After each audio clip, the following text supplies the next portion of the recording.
ஒரு லைட் உடைய ரெண்டு நேச்சர் ரைட்டா லைட் உடைய ரெண்டு நேச்சர் ஒன்று பார்ட்டிகல் நேச்சரா பார்ட்டிகல் நேச்சர் செகண்ட் வந்து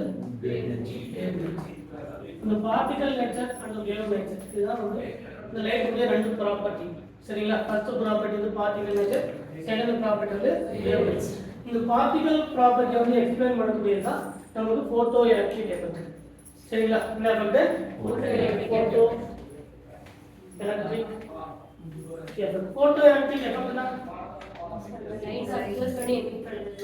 ஒரு மெட்டல் சர்ஃபேஸ் கரெக்ட்டா ஒரு மெட்டல் சர்ஃபேஸ் இது வந்து மெட்டல் இந்த மெட்டல் உடைய சர்ஃபேஸ்ல லைட் வந்து பாஸ் பண்றது லைட் வந்து பாஸ் பண்ணும்போது இந்த எஜெக்ஷன் ஆஃப் எலக்ட்ரான் என்ன ஆகுது ejector it is called photoelectric ejection of electron அப்படிங்கிறது போட்டோ எலக்ட்ரிக் இந்த எஃபெக்ட் சொல்லக்கூடியதா பார்ட்டிகல் எஃபெக்ட் அப்ப இந்த பார்ட்டிகல் இந்த மெட்டல் எலக்ட்ரானை எஜெக்ட் பண்ணனும் அப்படினா the energy E equal to h இந்த அளவுக்கு எனர்ஜி இருந்தாதான் இந்த பார்ட்டிகல்ஸ் என்ன பண்ணும் இந்த மெட்டல்ஸ் வந்து எலக்ட்ரானை எஜெக்ட் பண்ணும் இல்லனா பண்ணாது அதனால தான் எனர்ஜி அதனுடைய photon bundles of energy packet of energy அப்படினு சொல்றோம் இந்த E உடைய எனர்ஜி h அப்படிங்கிறது Planck constant 6.626 into 10 power minus 34 joule by second கரெக்ட்டா நியூ அப்படிங்கிறது frequency நியூ அப்படிங்கிறது frequency in hertz கரெக்ட்டா frequency in hertz இது பார்ட்டிகல் நேச்சர்ல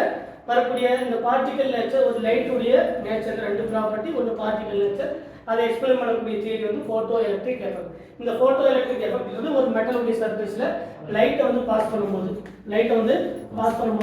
எலக்ட்ரான் வந்து எஜெக்ட் ஆகுது it is called the photo electric effect அதுக்கான எனர்ஜி தான் E = h இந்த அளவுக்கு எனர்ஜி இருந்தா தான் அந்த மெட்டல் வந்து எலக்ட்ரானை எஜெக்ட் பண்ணும் அப்படினு சொல்றோம் வேவ் நேச்சரை எக்ஸ்பிளைன் பண்ணக்கூடியது யங்ஸ் உடைய டபுள் ஸ்லிட் மாடல் யங்ஸ் உடைய டபுள்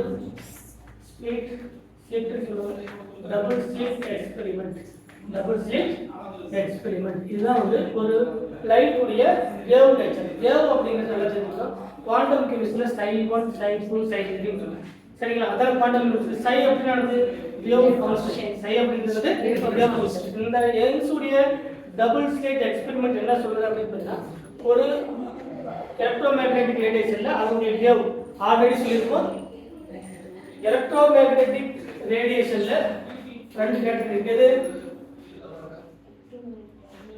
ரெண்டு ஒன்னு பெர்பெண்டிகுலர் நேச்சரா இருக்கும் ஒன்னு மேக்னெட்டிக் ஃபீல்ட் இன்னொரு எலக்ட்ரிக் ஃபீல்ட் கரெக்ட்டா ஒன்னு மேக்னெட்டிக் ஃபீல்ட் ரெண்டாவது என்னது எலக்ட்ரிக் ஃபீல்ட் இந்த magnetic field and electric field அப்படிங்கிறது இப்போ ஒரு வேவ் இருக்கு இந்த வேவ் பிளேன் இருக்கு அப்படினா இந்த பிளேன் வழியா மூவ் ஆகக்கூடியது எலக்ட்ரிக் ஃபீல்ட் கரெக்ட்டா இது பிளேன் இருக்கு இந்த பிளேன்லயே வந்து மூவ் ஆகுது இதுக்கு பெர்பெண்டிகுலரா மூவ் ஆகுறது என்னது அத நம்ம சொல்லுவோம் இந்த வேவ் வந்து என்னது எலக்ட்ரிக்கல் ஃபீல்ட் இதனுடைய பெர்பெண்டிகுலர் நேச்சர் என்னது மேக்னெட்டிக் அப்ப இது வந்து மேக்னெட்டிக் ஃபீல்ட் இந்த பிளேன் இருக்கக்கூடியது electrical field magnetic field and electric field ரெண்டும் எப்படி இருக்கும் பெர்பெண்டிகுலர் நேச்சர் ஒன்னு பிளேன் வேவ் நேச்சர்ல இருக்குனா பிளேன் இருக்குனா இன்னொரு எப்படி இருக்கும் அதுக்கு பெர்பெண்டிகுலர் நேச்சர்ல நமக்கு மூவ் ஆகணும் so always magnetic field and electric field எப்படி இருக்கும் பெர்பெண்டிகுலர் அப்ப இதுல வேவ் நேச்சர் எக்ஸ்பிளைன் பண்ணக்கூடிய இந்த யங்ஸ் உடைய டபுள் ஸ்லிட் எக்ஸ்பெரிமெண்ட் என்ன சொல்றதுன்னா ஒரு மாலிக்யூலுக்கு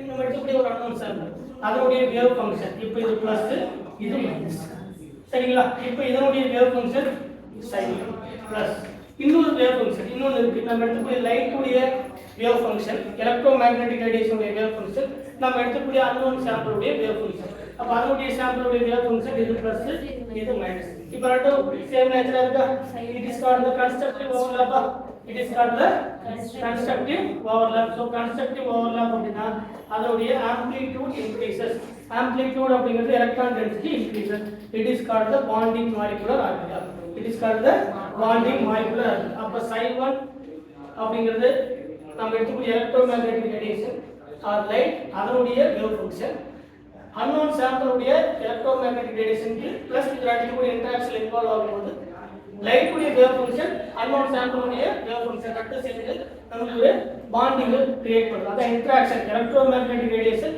இன்டராக்ஷன் வித் தி சாம்பிள். அத psi1 and psi2 ரெண்டு சேரும்போது it is called constructive overlap.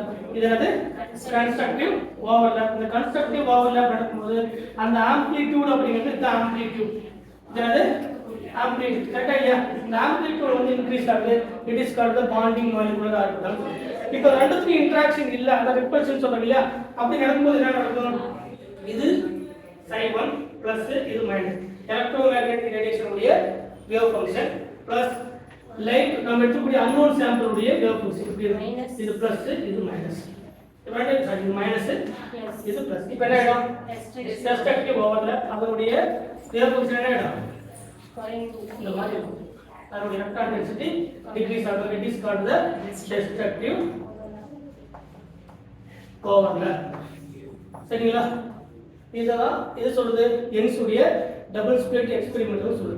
இப்போ இதுக்கான ஈக்குவேஷன் என்னன்னு பார்க்கும்போது mu = c by lambda mu = c by lambda இதான் யங்ஸ் உடைய இந்த மாடல் டபுள் ஸ்லிட் எக்ஸ்பெரிமெண்ட் சொல்லக்கூடிய mu அப்படிங்கிறது ஃப்ரீக்வென்சி c by lambda. இப்போ இதுல என்ன பண்ணலாம்?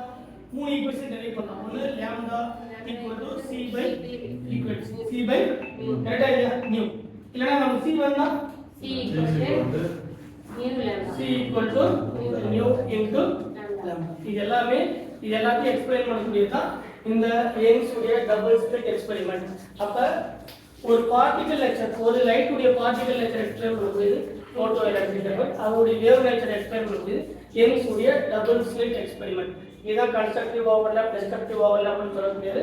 போட்டோ எலக்ட்ரிக் எஃபெக்ட் அப்படிங்கிறது ஒரு மெட்டல் சர்ஃபேஸ்ல லைட்டை பாஸ் பண்ணும்போது அது எலக்ட்ரோமேக்னெட்டிக் ரேடியேஷனை பாஸ் பண்ணும்போது நமக்கு எலக்ட்ரான் வந்து எப்படி எஜெக்ட் ஆகுது அப்படின்னு சொல்லக்கூடியது தான் இந்த போட்டோ எலக்ட்ரிக் எஃபெக்ட்.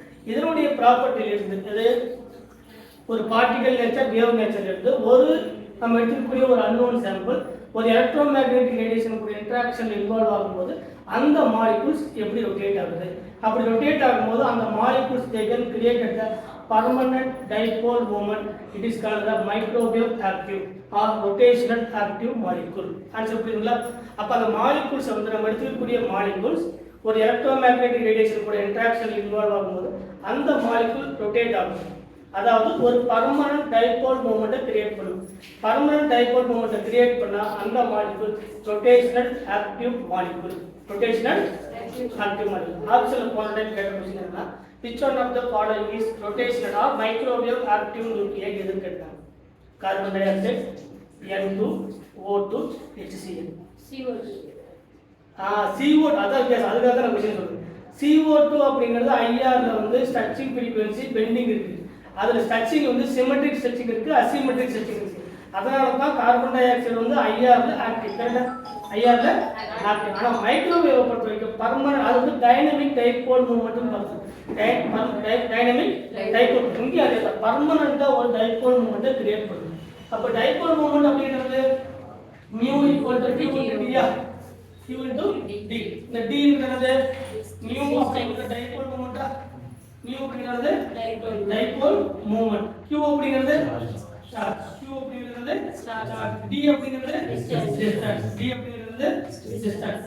இந்த மூணையும் டிபெண்ட் பண்ணிருந்தா டைபோல் மூவ்மென்ட். இப்போ இந்த டைபோல் மூவ்மென்ட் வந்து ரெப்ரசன்ட் பண்ணும்போது இப்படி தான் ரெப்ரசன்ட் பண்ணுவோம் கரெக்ட்டா? ஏன் டைரக்ஷன் வச்சிருக்கோம். அதான் ஏன் இப்படி ரெப்ரசன்ட் பண்றோம்?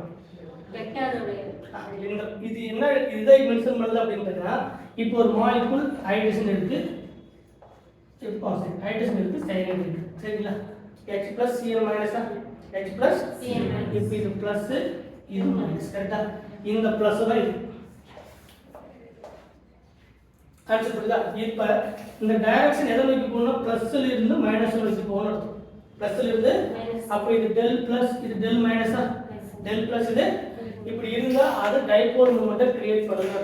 டைபோல் மூவ்மென்ட்டை கிரியேட் பண்ணா அது பர்மனன்ட் டைபோல்.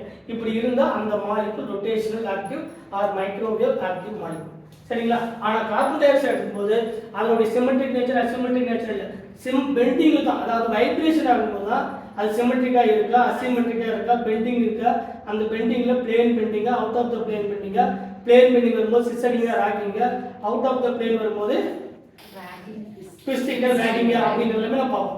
இது ஐஆர் ஸ்பெக்ட்ரம்ல நம்ம பார்க்குறோம். பட் இங்கே வந்து மாலிகுல்ஸில் டைரெக்டாக டைபோல் மூமெண்ட்டை கிரியேட் பண்ண முடியுமா முடியாதா அப்படின்னு பார்க்கும்போது ஆல்ரெடி நம்ம சொன்னோம் option A homonuclear diatomic molecule O2 N2 H2 இதெல்லாம் என்னது ஹோமோநியூக்ளியர் டயட்டாமிக் மாலிகுல் அதனுடைய டைபோல் மூமெண்ட் 0வா இதெல்லாம் என்னது அதனுடைய டைபோல் மூமெண்ட் 0. பட் நமக்கு ஹைட்ரஜன் சயனைடுக்கு டைபோல் மூமெண்ட் வந்து mu not equal to 0. அப்போ இதெல்லாம் மாலிகுல் மைக்ரோ ஆக்டிவ் நியூக்ளியர் அல்லது rotational active molecule. But carbon டை ஆக்சைடுக்கு டைரக்ட் என்னது அதனுடைய டைபோல் மூமெண்ட் 0. ஸோ என்னது இன்ஆக்டிவ். என்ன inactive rotational inactive molecule. Rotational அடுத்து வித்தியாசம் ஏன்னா கொஸ்டின்ல கேட்டதுன்னா மைக்ரோவேவ் ஆக்டிவ் நியூக்ளியை எதுல ரொட்டேஷனல் ஸ்பெக்ட்ரம் அல்லது மைக்ரோவேவ் ஸ்பெக்ட்ரம். ஐஆர்ல கேட்டாங்கன்னா தான் எங்க போறோம் அந்த மாலிகுலுக்கு சிமெட்ரிக் ஸ்ட்ரக்சர் இருக்கா இல்லையா. அதனால தான் ஒரே ஒரு கேட்டகரி டீடைலா சொல்லிருக்கோம். ஹோமோநியூக்ளியர் டயட்டாமிக் மாலிகுல்ஸா இருந்தா ஐஆர் இன்ஆக்டிவ் பண்ணும். ஹெட்டரோநியூக்ளியர் டயட்டாமிக் மாலிகுல் இருந்தா ஐஆர் ஆக்டிவ் பண்ணும். ஆனா இங்க அப்படி இல்லை. அது ஹோமோநியூக்ளியருக்கு ஆல்வேஸ் என்னது டைபோல் மூமெண்ட் 0. ஸோ அது ஐஆர் இன்ஆக்டிவ் தான் rotational or microwave inactive. But heteronuclear diatomic molecule வரும்போது ஐஆர்ல ஹெட்டரோநியூக்ளியரா இருந்தா ஆக்டிவ். பட் இது ஹெட்டரோநியூக்ளியரா இருந்தாலும் நார்மலா என்னது அதோட டைபோல் மூமெண்ட் செக் பண்ணி பார்க்கணும். Carbon dioxide dipole moment 0. So rotational inactive or microwave inactive nuclear. Answer புரியுதுங்களா? ஆப்ஷன்ல கேட்டது அதான். ஒன்று N2 O2 CO2 HCl. CO2 ஏன்னா CO2 அப்படிங்கிறது டைபோல் மூமெண்ட் நார்மலாவே 0. Homonuclear diatomic molecule 0. HCl வந்து dipole moment permanent dipole moment create பண்ணக்கூடியது. ஸோ HCl அப்படிங்கிறது என்னது rotational active or microwave active. Answer புரியுதா?